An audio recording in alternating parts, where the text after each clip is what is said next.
Hey everybody, it's me checking in. Gonna do a video today on some slab countertops from Ponderosa Pine. I got a log here, 12-foot log. I'm gonna be making a L-shaped countertop.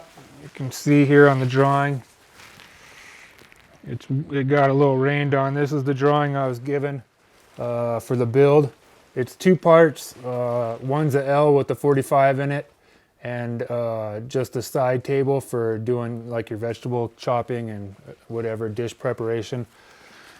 What I got here is a pile of slabs that they're live edge right now.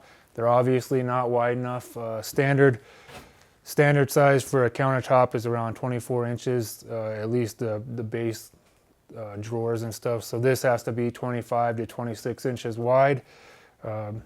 And on the drawing, if you didn't see, it's 117 inches one way, 84 inches the other way, and then that 48-inch piece in addition. So what I'm working on right now, at least what I've got started, is I'm trying to lay it out and see what looks good as far as the edge orientation, the pattern work, and then trying to actually get the sizes to work too. So we want the piece to flow in the 45, and then we want it to look similar on the sidebar. So what you're gonna see in the video is me starting to get things laid out and start ripping the joints and doing a glue up, and then we'll go on from there. So